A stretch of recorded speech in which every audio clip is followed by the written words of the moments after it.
Hello. All right, in this video, I wanted to just run through what to expect in this class. So, kind of what our course will look like, big picture, so you know what you're getting into for the next 7 weeks. All right. Every week, each of your modules are going to list out all of the learning objectives.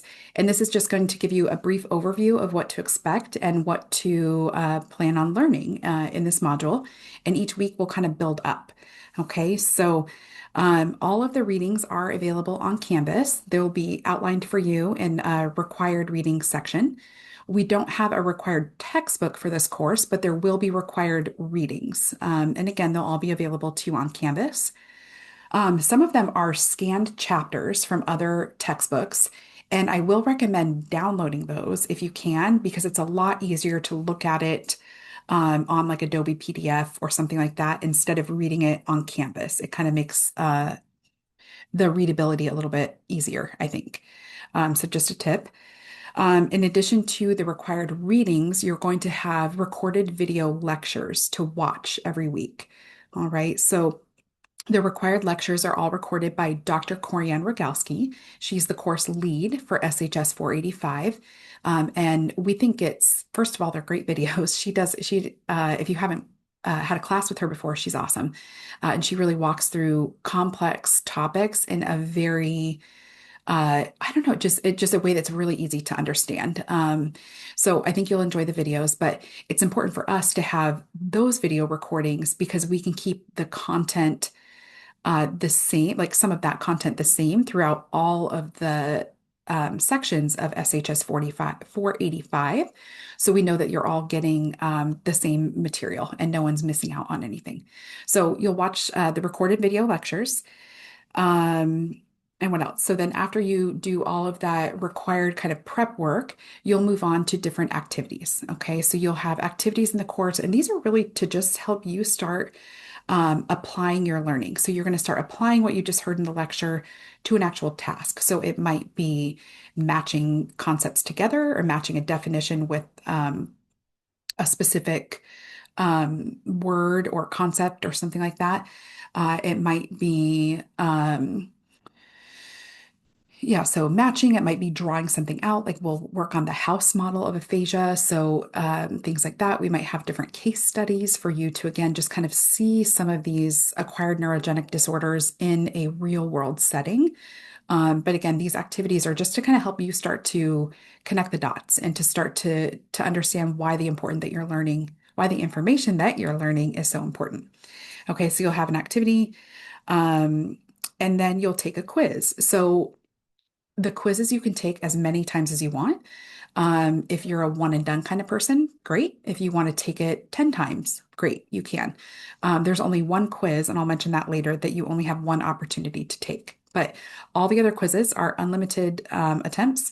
And I think that it's important, again, depending on your learning style, but if you want, take it as many times as you can until you really think you understand that information, because all of these quizzes are helping you lead up to the final exam.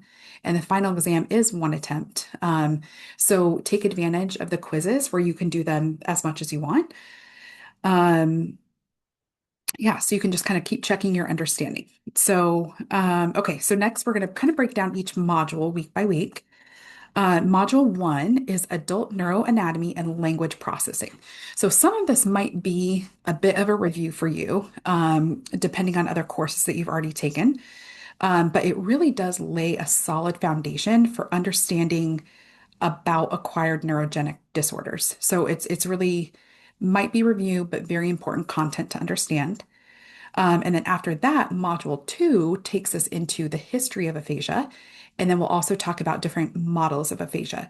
So again, some of this might be review from some of your other coursework, but it's all really important. Again, just to start laying that foundational knowledge. So modules one and two are important foundational and potentially review information. And then we get into module three. So module three is where we really start to dive even deeper. So you'll be fine, but buckle up because module three kind of starts to get I don't want to use the word intense because that sounds scary, but it will just get a little bit more. We just dive a little bit deeper. So we're going to get into thoughts on aphasia and also classifications of aphasia. So starting to think about different types of aphasia that you might see, because we don't have aphasia as one big blanket term. It's very specific depending on the person. So module 3, we'll get into that. During this week, you'll also have the opportunity to access our first study guide. So there's going to be 3 study guides altogether. One in module 3, the other one is in, I should check, but I think module 5 or 6. And then there's going to be another study guide that kind of is a more comprehensive guide that's going to have information from study guide 1 and study guide 2. But anywho, your week 3, module 3 is when you first get to access that. And the study guide is a way for you to interact with the content that you've already learned to again start to test your knowledge. There's not a score or a grade for any of this, but just to start practicing. And the questions are written in the same way that they'll be written for the final exam. So it just gives you, again, just some more practice and just opportunities to kind of interact with the material so you can start to, again, start to check your understanding. If there's certain parts that are kind of sticking points for you, um, that's good because you'll identify it there, right? And then you can go back to that module or go back to that reading or whatever it was that felt foggy, and read up a little bit more. And also reach out to me and reach out to Manuela, our TA for the class, because we are also happy to meet with you, Zoom with you, email with you, to explain any of those muddy points or, yeah, just concepts that feel a little stickier to you. Okay, so that's module 3. And then module 4, we're going to go to traumatic brain injury or TBI and dementia. So this week has a lot of content. Those are 2 very, very big topics wrapped into 1 week. So there's lots of information. There's going to be a larger quiz this week or in this module on dementia, and it also has some classification of aphasia questions on it. This quiz, you only have 1 opportunity to take. So just keep that in mind. It's labeled that way on Canvas, but just so you know, um, we'll kind of get through it that way. So just make there's videos that also go with that quiz, and you can watch the videos as much as you want. You can review those several times, but the actual quiz you can only take once.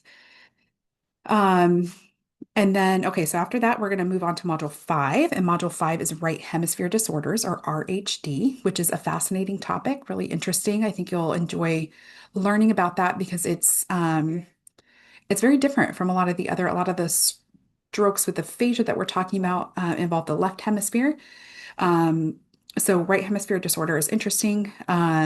You will hear from an actual patient, which is nice, to again, just start to bring some of the um, that real life connection, so you can start to see what that might look like in real life, instead of just reading about it or hearing us talk about it. Module 6 is motor speech disorders. So motor speech disorders are the actual execution of speech, right? So that's the problem there, caused by neurological deficits. So we'll talk about that. And that's another module where you get to hear from a patient and their spouse, um, to hear their perspectives and their point of view on how this has impacted their lives, which is really, really important to know. Module 7, we will get into alexia, agraphia, and sign language aphasia.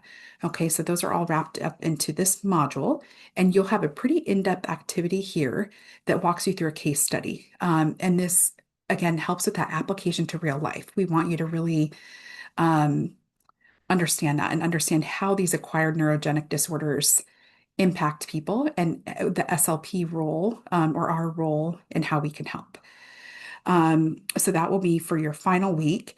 And I do have to say, and I'll warn you again on Canvas, you'll see this too, and you see it with your due dates, but week 7, just because of the way the date that the semester starts and ends, week 7 is kind of shorter, because the last day of the semester is May 1st. So we just don't have the full time. So that week is going to be a little bit shorter. And the other thing to know with that week is your final exam will also be due. So that week might feel kind of heavy if you're going on pace with the course. I think I mentioned this in this video or another one, but it's a bit self-paced. So I would suggest you take a look at all the due dates, you take a look at all the modules at the beginning of the course, so you can kind of outline, even compared to like other commitments in your life, if you're working or your other classes or you're managing family or, whatever it is, you can take a big overview of the class and kind of map yourself out a good timeline that works for you. And that's the beauty of an online course, right?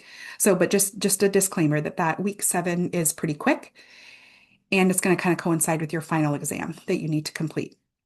So the final exam will be through Honor Lock, and you only have one attempt to complete it. So I mentioned before the study guides. Make sure you're using the study guides. Study guide 1, 2, and 3 is the cumulative one.